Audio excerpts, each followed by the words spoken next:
Halo semuanya, selamat datang di video kali ini. Sekarang saya akan menjelaskan jurnal entries yang terbentuk pada proses order to cash atau O2C di OD17.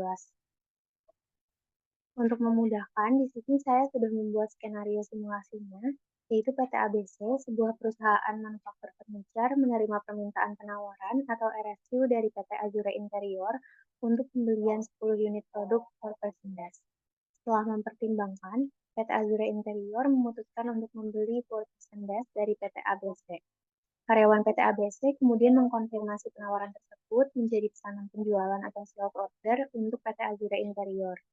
Selanjutnya, tim warehouse PT ABC menyiapkan dan mengirimkan barang sesuai dengan pesanan yang diajukan oleh PT Azure Interior.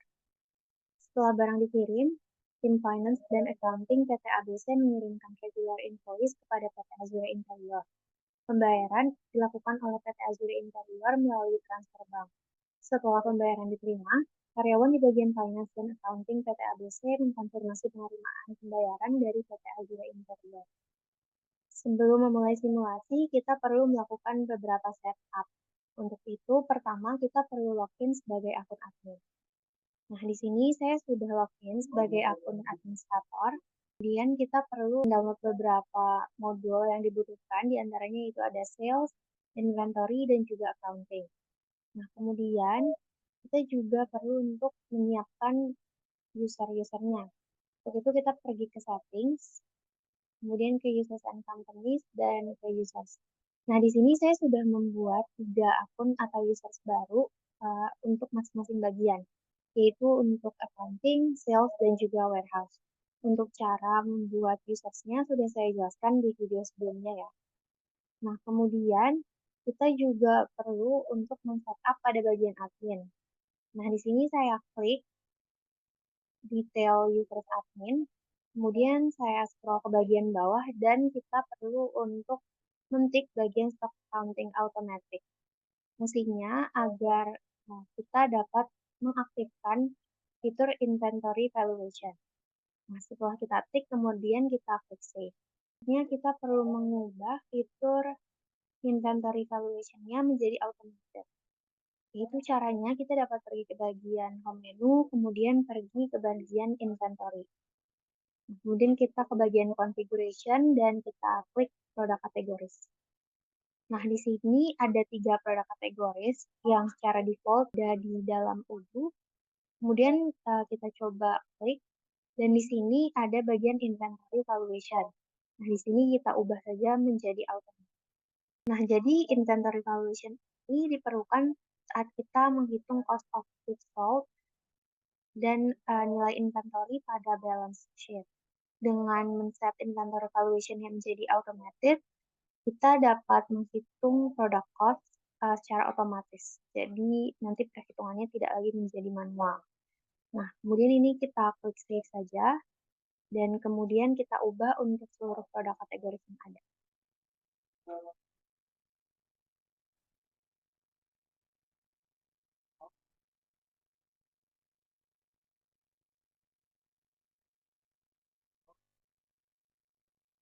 Di sini saya sudah mengubah seluruh inventory valuation-nya menjadi automated untuk semua produk kategori yang ada. Nah, kemudian kita juga perlu untuk menyiapkan customer yang akan kita gunakan, yaitu PT Azure Interior dan juga produk yang akan kita jual sesuai dengan skenario yang ada. Itu di sini untuk membuat produk, kita dapat pergi ke bagian produk ini, kemudian kita buat new product. Nah, di sini kita bisa buat 4% test sesuai dengan skenario yang sudah kita buat dan akan kita tik bagian can be sold saja karena perusahaan PT ABC yang kita miliki merupakan perusahaan manufaktur furniture. Kemudian ini kita biarkan produk type-nya storable product, kemudian invoicing policy-nya order quantities, kemudian kita ubah sales price-nya menjadi misalnya adalah 1 juta.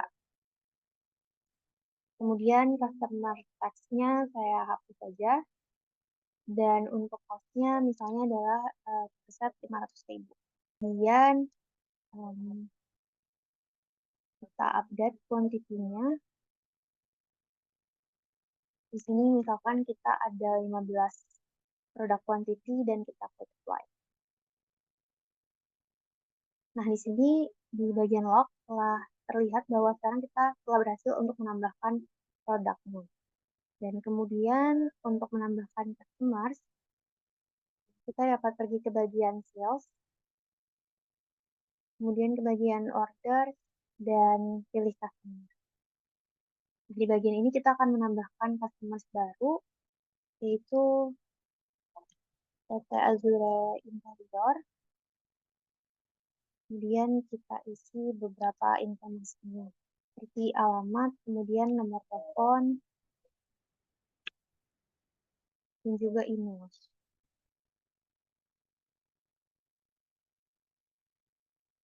Kemudian bisa kita klik save pada tombol file. Nah, di sini kita sudah berhasil untuk membuat customer-nya. Nah, sekarang kita sudah selesai melakukan setup, dan sekarang kita bisa langsung mulai untuk melakukan simulasinya. Kemudian selanjutnya kita akan menyiapkan untuk login kepada user untuk tiap bagian. Di sini saya sudah membuka 3 tab lain, yaitu untuk digit terakhir 1 saya buka untuk Sarah Sales, kemudian untuk digit terakhir 2 saya buka untuk Abdul Accounting, dan digit terakhir 3 saya gunakan untuk membuka akun Wawan Warehouse. Nah, pertama di sini sesuai dengan simulasi kita akan pergi ke akun Sarah Sales. Nah, berdasarkan skenario di sini Azure Interior telah membuat permintaan penawaran atau RFQ untuk membeli 10 unit produk for person desk. Nah, di sini kita pergi ke bagian home menu dan ke bagian sales. Nah, di sini sudah terlihat sudah ada satu quotation dari PT Azure Interior, yaitu untuk produknya for person desk sebanyak 10 buah. Nah, di sini juga terlihat bahwa kita sudah mengirimkan quotation-nya kepada customer, yaitu PT Azure Interior. Nah, berdasarkan simulasi, PT Azure Interior akhirnya memutuskan untuk membeli for person desk ini dari PT ABC. Kemudian, karyawan PT ABC, yaitu di dalam hal ini Sarah Sales, akan mengkonfirmasi pesanannya menjadi sales order. Nah, caranya yaitu kita dapat mengklik tombol confirm.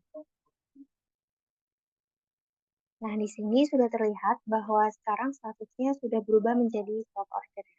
Kemudian di sini kita akan ngecek journal entries-nya, yaitu kita bisa pergi ke akun admin, kemudian kita pergi ke bagian accounting.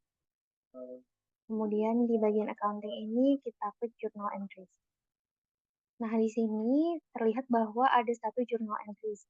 Namun jika kita lihat lagi, ini merupakan journal entries ketika kita menambahkan inventory pada for person desk atau produk yang tadi kita buat sebelumnya. Jadi sebenarnya di bagian sales order ini belum ada journal entry yang terbentuk karena sales order ini hanyalah internal proses yang terjadi di dalam perusahaan sehingga tidak ada jurnal entry yang terbuat. Nah, kemudian kita lanjutkan saja simulasinya. Setelah sales order ini dibuat, maka kita akan mengirimkan barang kepada customer. Jadi kita bisa pindah ke akun Wawan Warehouse. Di sini saya sudah login sebagai akun Wawan Warehouse. Kemudian kita dapat pergi ke home menu dan pergi ke bagian inventory. Nah, di sini sudah ada satu delivery orders yang perlu kita proses, yaitu untuk customer PT Azure Interior. Untuk dokumen sales order S00001 sesuai dengan sales order yang tadi kita buat. Ini kita buka saja, kemudian di sini kita perlu untuk mengecek ketersediaan barangnya.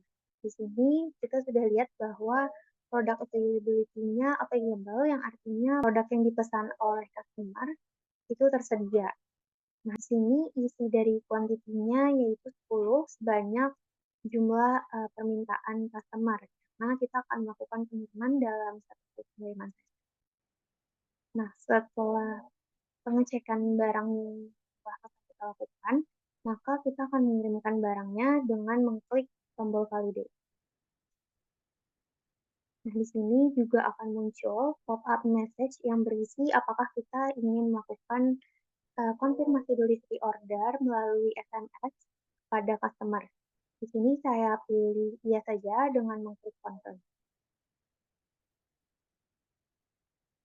Nah, di sini kita lihat di bagian log bahwa kita sudah berhasil untuk menginformasikan customer terkait delivery order melalui SMS dan status pengiriman barangnya juga dari ready sudah berubah menjadi done. Artinya barang sudah dikirimkan kepada customer.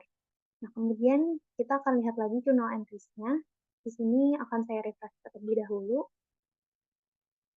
Nah, di sini sudah terlihat bahwa ada satu journal entries yang baru terbuat, yaitu di sini terdapat kredit pada bagian inventory, yang artinya karena kita melakukan pengiriman barang, maka jumlah inventory kita berkurang. Jadi di sini terdapat penambahan kredit di bagian inventory, dan kemudian untuk interim stoknya itu akan berada di sisi debit.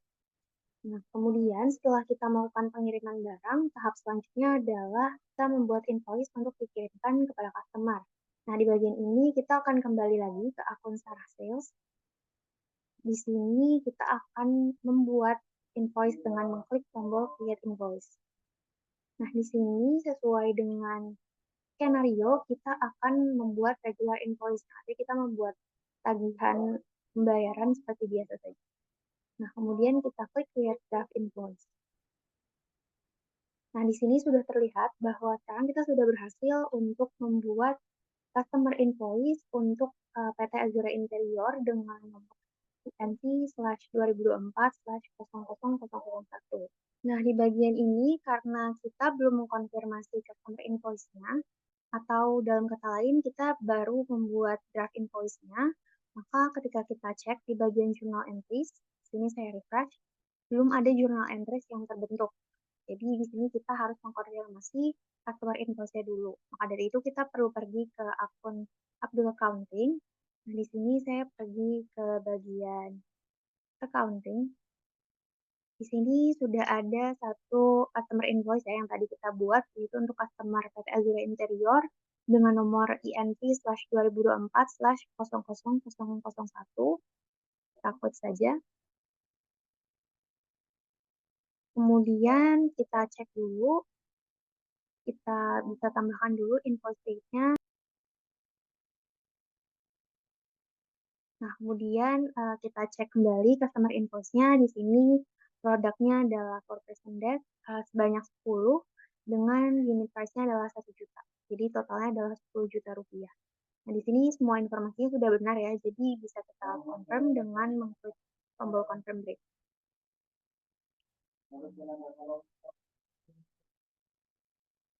Nah, di sini kita lihat di bagian log bahwa sekarang customer invoice-nya sudah berhasil divalidasi dengan nomor payment reference berikut.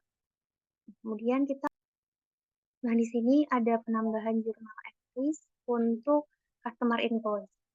Jadi ketika kita buka, di sini ada detail customer invoice yang tadi kita sudah buat. Nah, kemudian kita kembali ke akun Abdul Accounting. Ketika PT Azura Interior atau customer telah melakukan pembayaran, maka kita perlu untuk Nah, kemudian setelah kita mengirimkan regular invoice kepada customer, selanjutnya customer akan melakukan pembayaran dan karyawan di bagian finance and accounting, yaitu dalam hal ini Abdul Accounting, akan mengkonfirmasi penerimaan pembayarannya. Itu dengan mengklik tombol register payment. Nah, di sini sesuai dengan skenario, customer akan membayar melalui transfer bank sejumlah total tagihan yaitu 10 juta dan payment metode kita biarkan saja menjadi manual. Kemudian kita klik create payment. Di sini sudah terlihat bahwa sudah terdapat status in payment yang artinya pembayarannya sudah diterima oleh PT ABC. Di statusnya juga sudah berubah payment statusnya dari yang sebelumnya not paid menjadi in payment. Nah, kemudian kita buka di bagian journal entries. Kita coba refresh.